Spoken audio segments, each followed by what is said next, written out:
Welcome back to Coffee with the Crossing. My name is Cody Most. I'm the media director for the Crossing. Today I'm joined with Ellie Powers, a worship leader, Barry Holbrook, the family and life group pastor, Jonathan Phillips, the worship and youth pastor, Eric Most, the lead pastor of the Crossing. We'll be discussing issues of the heart. It's going to be a good one, so let's dive on in.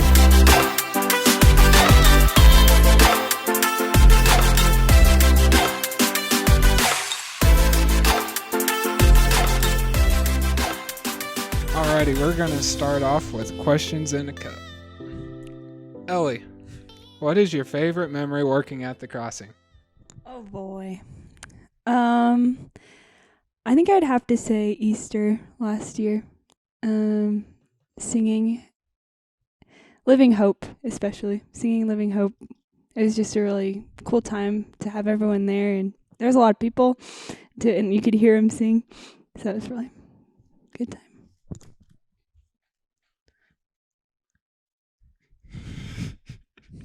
Oh boy. I unintentionally drew this one, like legit, but I was hoping it would be this question. Oh, nice. Most importantly, what is your favorite coffee? Oh boy. What is my favorite coffee? Didn't Yep. we cover this in a previous podcast? Not yours. Well, We me and did. John Both answered of the us. question, Okay. and we've Yeah. never heard your favorite coffee. Yep. Yeah. My favorite coffee is dark roast. That's kind of my answer right there. It doesn't So- really. I don't so- It care. could be like, I don't care what the brand is. oh, okay. So not I a sponsor. really don't care what the brand is, as long as it's dark roast brewed dark. So black Like coffee. strong.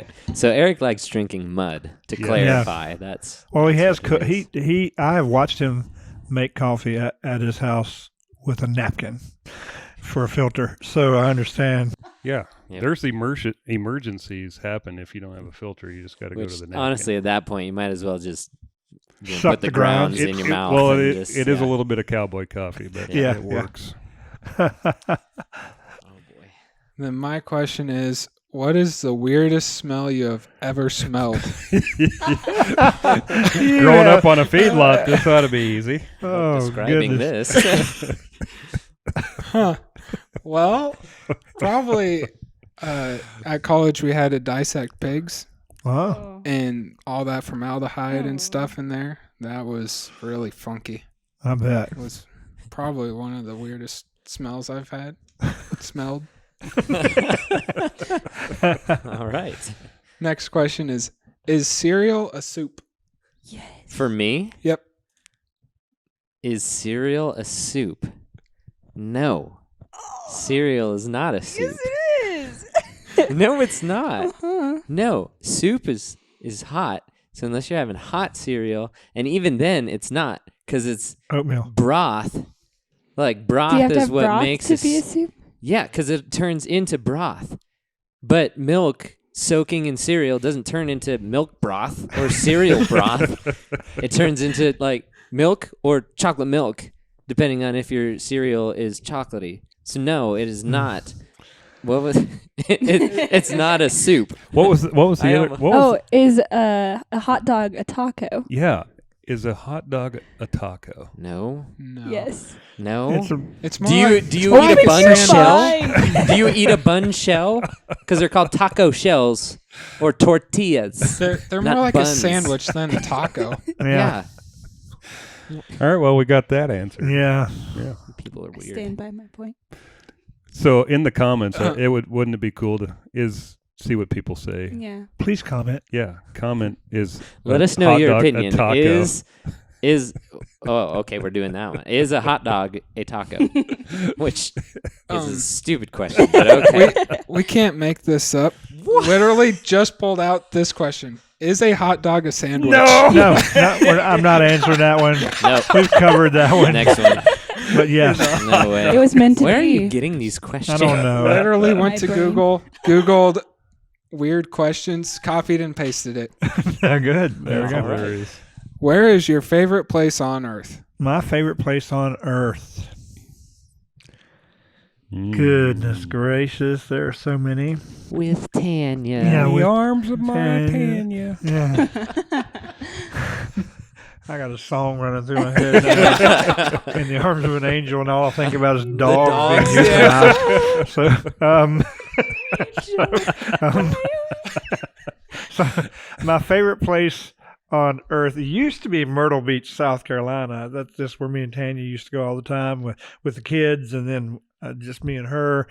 But sadly, it's become a place you don't want to visit. So right now, my favorite places on earth as a grandfather is either in Virginia with my grandkids or in Morrill, Nebraska with my grandkids. Wherever my grandkids are, that's my favorite place on earth. Cool. And then we'll all answer this last question just for fun. Oh, alrighty. Who is the most influential person in your life? I already answered that one last. All right, podcast. pull out a new one. Yeah. But you are, Cody.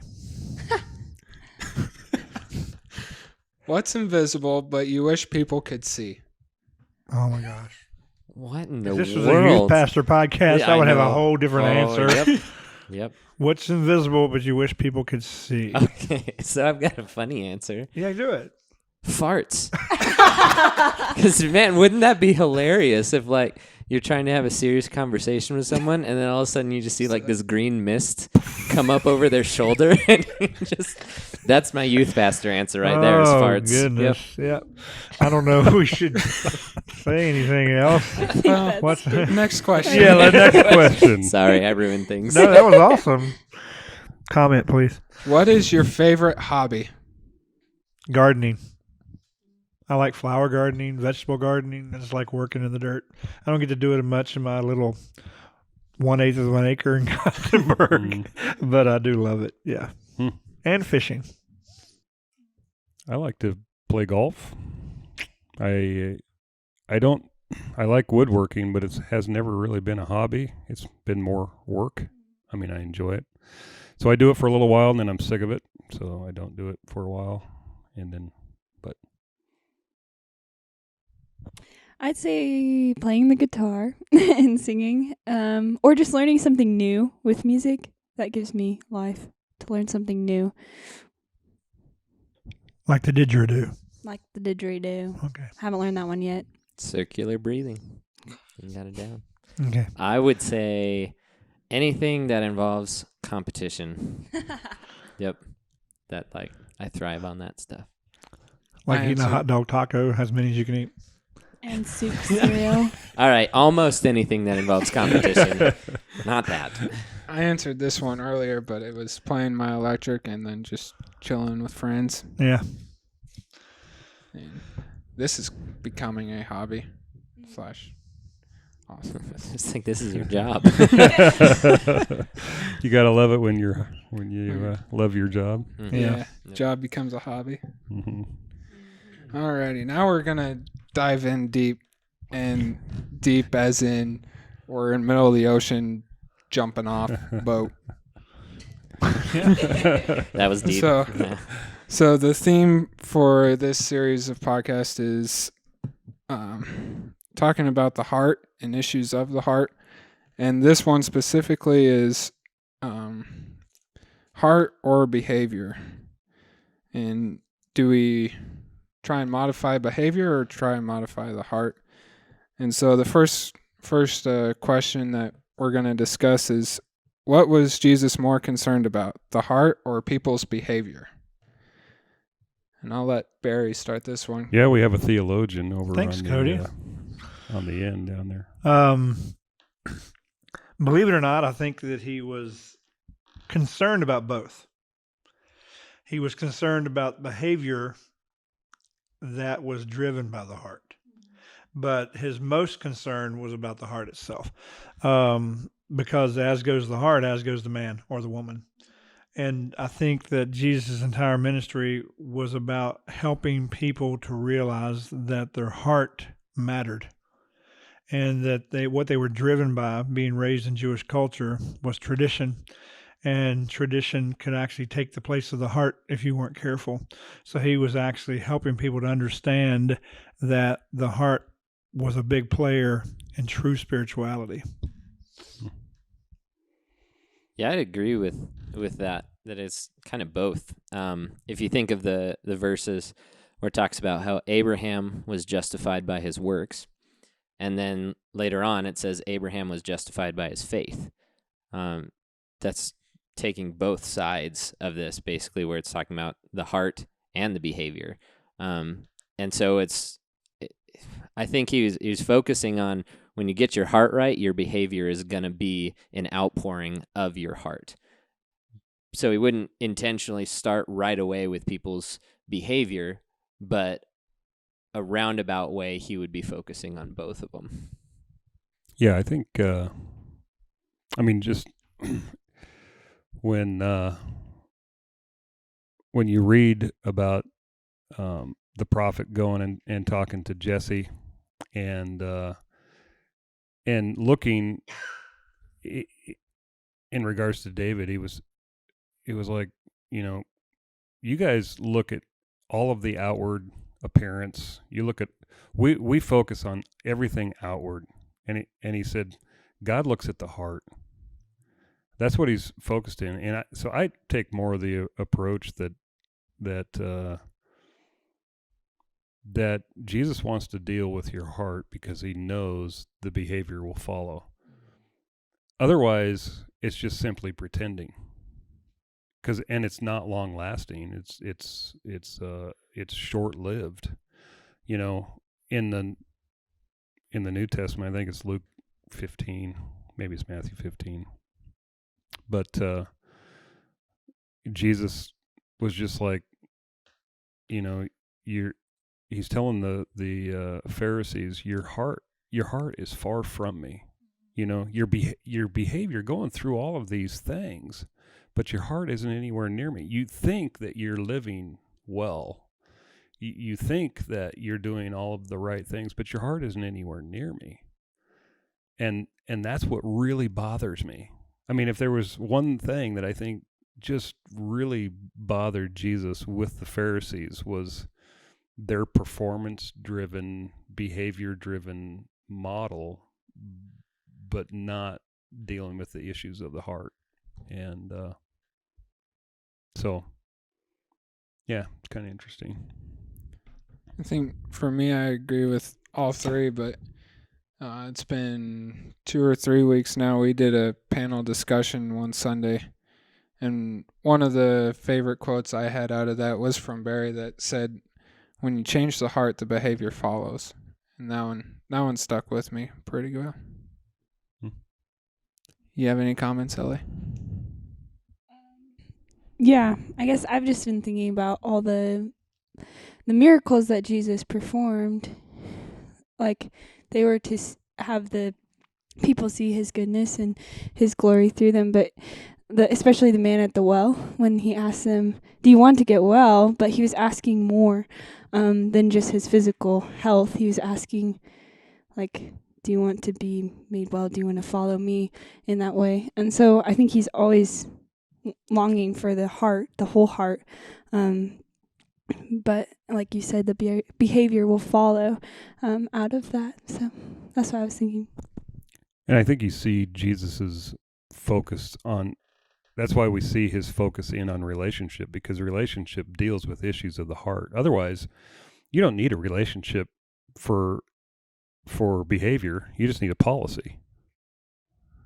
Right? I mean, he could have just come out with a list of policies and said, "Hey, get it right," and and left. So just his focus on relationship in itself, I think, and he was you look at Philippians 2 and he chose relationship over being right. He could have just been right, and his right would have been like, here's everything that you're doing wrong, so just stop it. And focus down on the behavior, but instead he chose relationship over being right. And in that relationship, he wants to make our hearts clean, wants to make our hearts right, so that we will do the right things, but we do them out of a completely different motivation.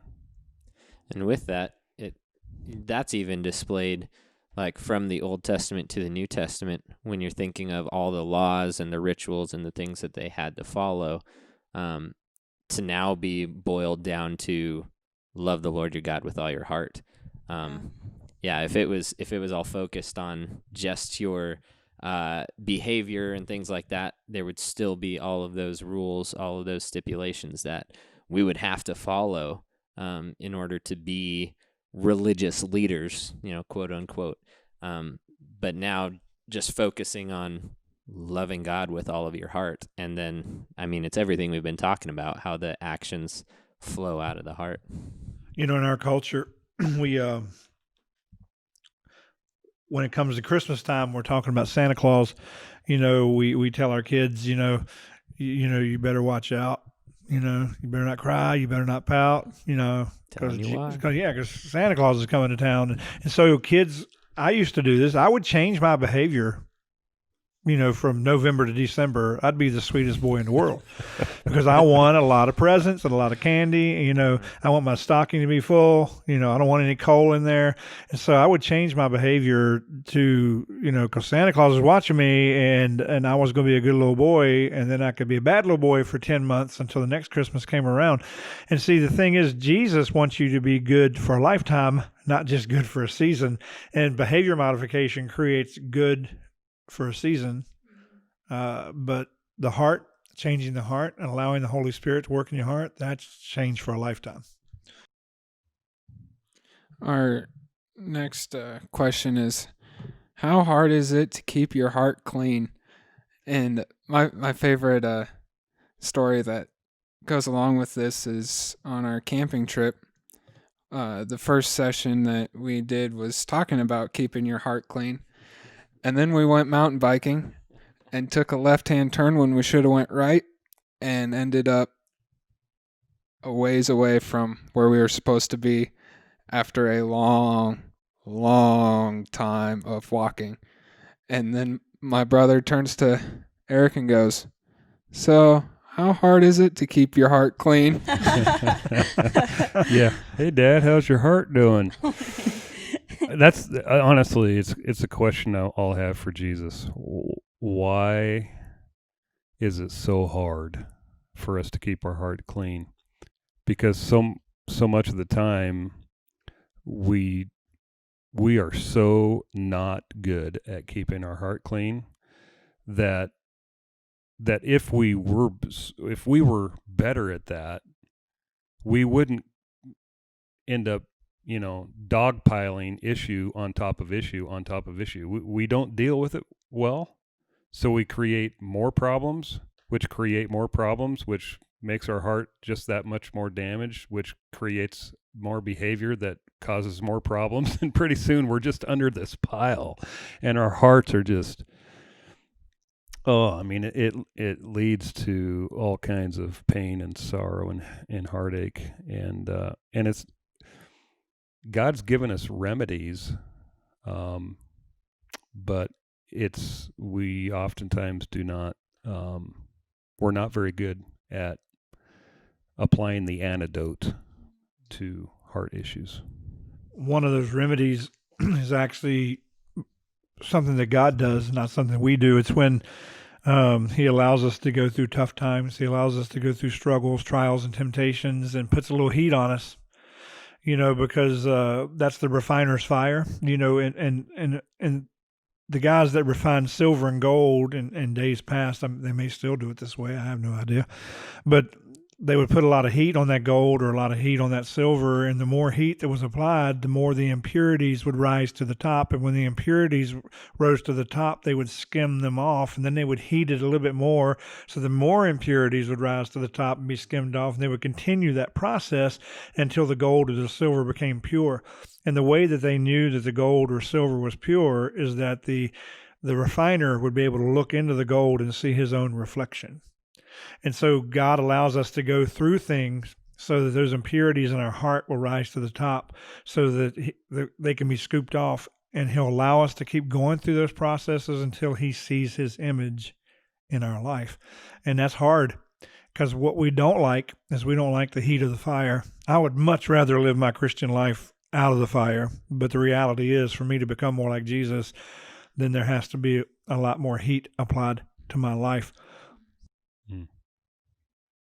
Yeah, that's good. One of my thoughts on this is,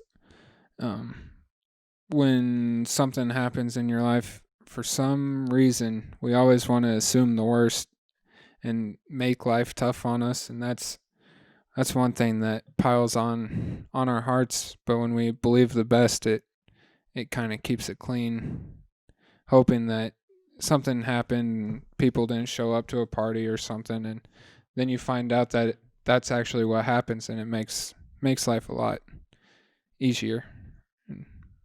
That's one reason why we talk about so many of those principles and relate it practically to life, because at the core, it helps you keep your heart clean. But Jafili, you were saying something. Yeah, well, it's putting the phrase to what Cody was talking about, and Eric, you preached on this before, but it was putting grace in the gap. And there's so many times, and I feel I can't be the only one who feels this, but I really like to stew in unresolved conflict and have those imaginary conversations in my head where I like totally KO the other person, like with the best lines ever, and the other person absolutely hates me, and I always paint them in the worst possible picture. And the longer and longer that I do that, the worse and worse my heart gets towards them. And then when it comes to actually, engaging with them, I paint them in a terrible picture compared to what it actually is.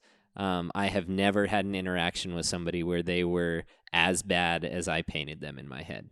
And just realizing that keeping our heart clean, man, the longer that we don't address conflict, the longer that we don't address tension or anything like that, the harder and harder it's going to be to not put grace inside that gap and to not have the best thoughts about those people, because without having those conversations, we don't know where their heart's at. We only know where our heart is. Yeah, and I've been learning, like, stuffing things is not cleaning them. It looks more spiritual, though. Yeah, because you are good on the outside. You stuff it and you don't, even if it's with another person or if it's just with you and God, like, stuffing is not clean. And so to kind of let that out can help you clean your heart. And if your heart isn't clean, how does it affect your life, and how can you try and start making it cleaning out the office? How long is this series? Uh-huh.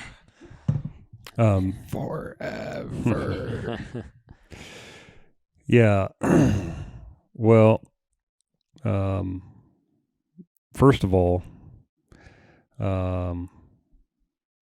just surrendering all of the, you can say your heart's not clean. I don't know what the difference is between saying my heart's not clean and I have sin, because that's what is, it's the same thing. So you're either going to try and pay for your own sin, or you're going to lay it at the cross. And we shouldn't carry any heart issue past the cross. Why would we carry it when we can lay it right there? And because Jesus is the ultimate heart cleaner. So, trusting him for forgiveness of our sin is numeral uno. But from there, it's a process of learning, how do I deal with, and I think understanding what, there's a whole conglomerate of heart issues, but there's 4 really big ones. And in staff, we're actually talking about these right now, but guilt, and all of those create a debt-to-debtor relationship. Guilt says, I owe you. Anger says, you owe me, and I'm going to make you pay. Jealousy says, God owes me, and I can't celebrate someone else's win. And greed says, that others should owe me, and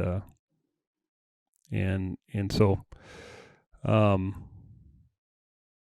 there are Scripture gives us antidotes for every single one of those. If we became good with just those 4, we'd go a long way in keeping our heart clean.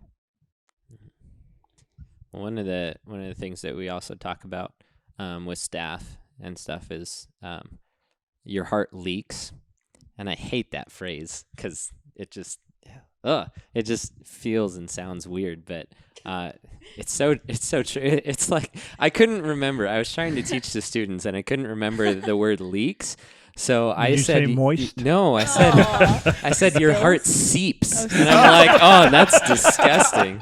It was bad, but it's so true seeping valve. Ugh, stop talking. But no, it's so true that when you have a heart issue, it continues to grow and it begins to leak out of you. Just thinking about like my story and having unresolved conflict and guilt and all of this stuff. The longer and longer that I didn't deal with it, and the longer and longer I let it build up, the more it would affect me spiritually, because I thought it was, God's not doing something right, or I'm not doing something right, so God's not going to respond in a certain way. So it would affect me spiritually. It affected me relationally with my wife, because I would be trying to hide something from her, so it would change the way that I would act with her. And then it would affect me even physically, like it would affect my sleep. It would affect other things with my health. And all of it came down to the heart. And there's a lot of people that don't necessarily connect the two, because it's really hard, because admitting that you have a lot of issues in your life because you're holding on to something in your heart is not something easy to do, and it's something we all struggle with. But honestly, like being in some of the medical field, because I used to work with sleep studies, honestly, a large majority of those people, their sleep issues was because they had heart issues. Yeah. And it really is. So every single area of your life revolves around your heart, and not just physically, but it really does. If we're not keeping our heart clean, it can affect, and it will affect, everything. Any other final thoughts as we wrap up this episode? Well, alrighty. Thank you for listening to Coffee with the Crossing. We'll continue this discussion in our next couple episodes in this series. So thank you for listening, and see ya. And we'll see ya.